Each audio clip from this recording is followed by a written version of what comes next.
Hey everybody, welcome back to more Pokemon Colosseum. I'm Yellow Shy. Last time a whole bunch of weird things happened. We fought Kale and he said they're giving away Shadow Pokemon, and I don't know, we saw a whole bunch of weird cutscenes, and well, we're gonna head to the construction lot here, I guess.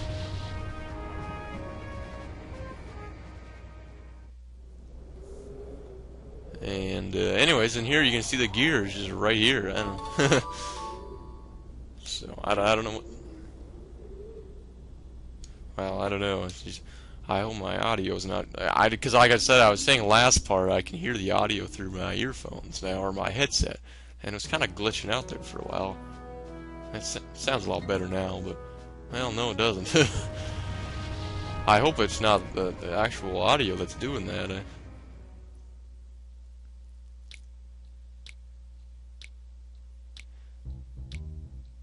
Yeah, maybe. Hopefully, it's just a transmission to my headset, because I hope it's not doing that on the real. If it isn't, then you're probably wondering what the heck I'm talking about. So we got our gear now. We just got to go put it back in here. King's in here. Terribly sorry, Chief. You're sure you're okay? Yep, I'm fine. There's no need for all the worrying. Good, that's good. But Sylvia, this is an outrage. No, I reckon he agonized over this and did it because he thought it right. I can't blame the man for that. Enough about that, King. Instead, I think you should look over there. Oh, you people. I reckon you might be saying thanks, King. That's the gear, yes. You people are worthy of trust. You have my sincere thanks. Alright. Gear snugly goes back in there. Well, one of the gears is missing. Well, really? That's maybe because I have a thing called a gear in my key items bag. I don't know. All done. I don't know. I just love this little windmill chief guy, and he just pulls the lever. That's how you force the gears. So we couldn't do that. He said last time he'd give us another 20 years. And there we go. The windmill runs, and that gives the power to the Colosseum, I guess. So now I can tell that you're a man of courage and honor. Do you have a favorite at? Well, we're just getting favors asked left and right here. I'm grateful. I want you to enter that next Colosseum battle. I need you to win the knockout challenge and find out what is going on there. I can tell from a glance that you're no ordinary trainer. I know you can win.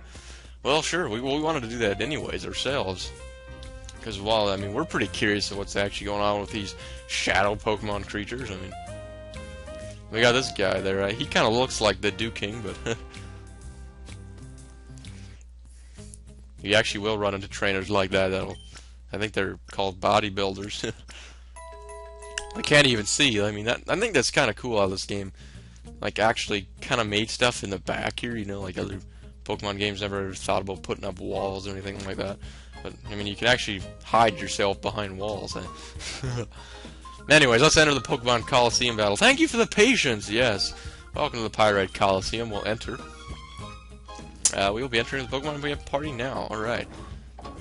Now, some Colosseums, like such as the Fennec Colosseum, when that eventually does get opened, you will not be able to enter with Shadow Pokemon in it, so that can kind of... I guess that kind of...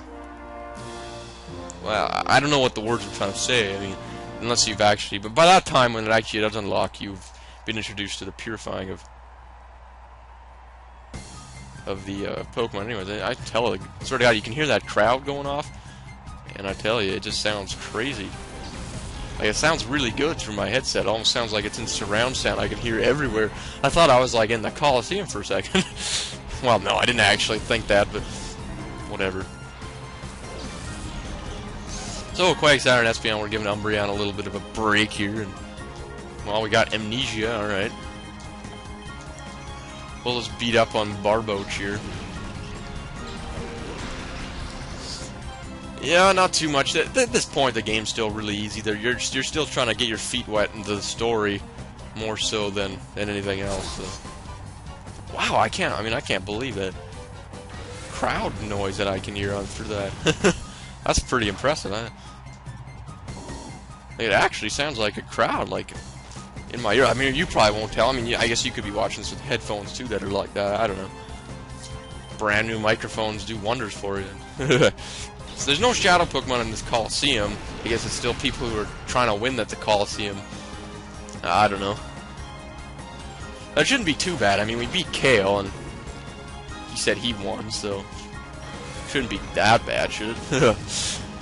Now, I'm not sure. I think your Pokemon get healed after every battle. I could be wrong on that, though, but I'm pretty sure they do, and I don't see why they wouldn't. Almost positive that they do, actually, so. Now, I can't remember if I explained this, but as you know, the Shadow Pokemon don't grow levels, and, well,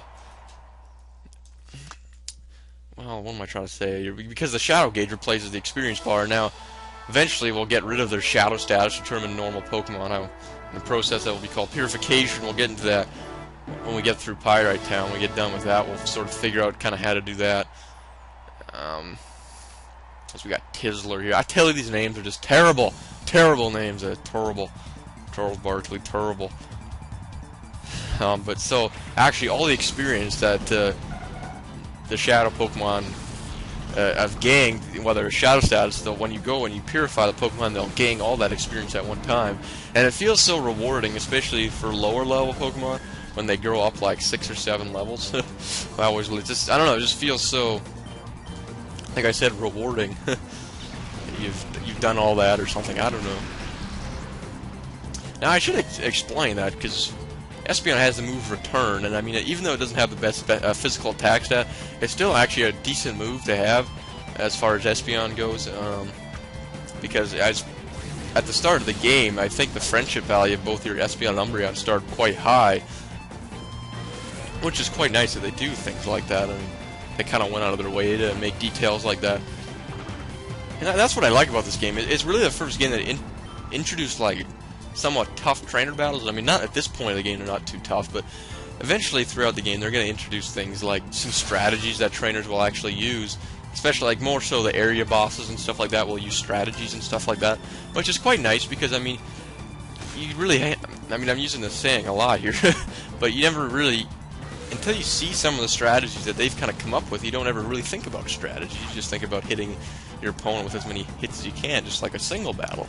I mean, there's single battle strategies, but I still consider that just, you're just trying to improve your Pokemon the best, and you're trying to, you know, with double battles, there's a lot more in-depth strategy, and so I like how they've actually kind of showcased it a little bit of what you can do with some of the area bosses in this game. They use some of the strategy, and I always kind of like that. So we're up to, oh geez, we're almost up to 8 minutes already, I tell you. We've only done 2 battles, and time just flies. Oy, oy, oy.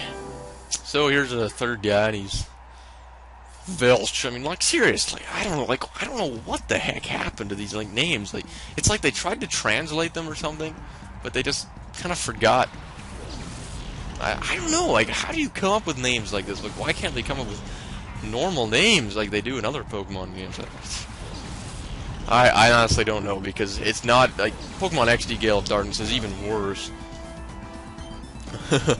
I love these Colosseum musics, like, each round is different.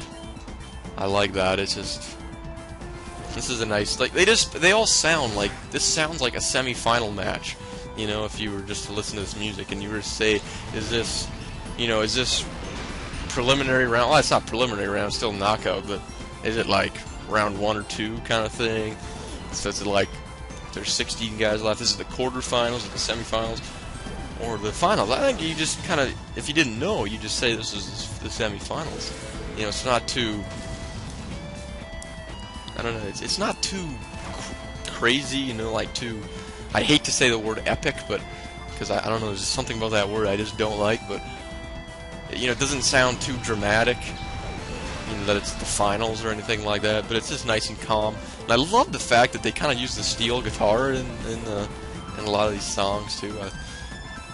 I really like that. Well, it's not really the steel guitar, but it's kind of like a steel guitar kind of sound, like right here.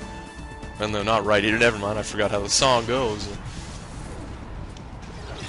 But the music, I mean, like I said, music makes or breaks the video games for sure. Oh, and here we go, here's Hyper Mode. I've never shown Hyper Mode out before.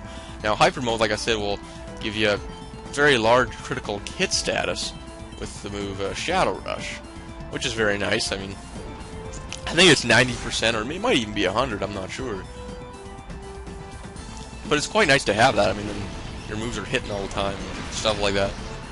But you can also use the call tactic, you know, what replaces the runaway tactic in normal Pokemon games, and it'll turn it back to normal, and it'll lose a lot of well, purple off of its shadow gauge. But I wanted to just get rid of this Vulpix. Even when you heal your Pokemon too, they'll still be in hyper mode. So like when we enter the next battle here, they'll still be in hyper mode. But there are drawbacks to the hyper mode. I don't think you can use items on Pokemon when they're in hyper mode. So that's kind of unfortunate. You can't heal your Pokemon with potions or anything like that. So we got the final here, the Pyrite Colosseum. And here we are. He's a bodybuilder kind of guy. If you could beat me, Master Mirror B, could come calling or something. I don't know. But I mean, this is more dramatic music. You can just tell this would be the finals. It just never gets upbeat. That's what I like about it. It just stays calm and quiet. You know, sometimes songs or music songs, like in games, they try to do too much. They try to be soft and slow, and then they try to get more upbeat and friendly, and then they try to, you know, I don't know, and then they get dramatic. But they just designate what they want their songs to sound like, and it just fits, you know, the areas so well. I mean, Pyrite Town, you couldn't imagine anything else that it would be like. So we got the move Surf here. It's not a big deal. Not when it's coming from a Goldeen, anyways. So I use Shadow Rush here. I'm mostly using the Shadow Rush here just because it's a lot faster to knock out Pokemon. There's no point really calling it. So we got Swift here at level 30. I'm not really too concerned about Swift. Mostly because it's just a physical attack in this game, not quite a special attack. One generation away from being a special attack, and then it would be a good move. But so we got Magnemite, and this is kind of why I like the move Shadow Rush. I mean, because we don't really have anything that would be effective against Magnemite, you know. But Shadow Rush just doesn't matter. It's never super effective. It's never not very effective. It's always just. And it's a good, solid move. It does lots of damage, so... I'm pretty sure he's got one more Pokemon, a Delibird. Delivery Bird, I guess that's where it's supposed to get its name derived from. I don't know. That's where I would take my best guess at, anyways. So get our critical hit there. And still can't get over that crowd noise, though. Because it's alley, I don't know. It almost sounds like it's coming from my TV, but I have my TV on mute now because now I got the music coming right to my headset, which is really nice. So as I said, if it's coming from my TV, then you can kind of hear it, you know, through the microphone. Kind of picks up a bit of it. Because my TV's really old and it doesn't have a volume setting. Like the lowest volume setting is actually quite loud.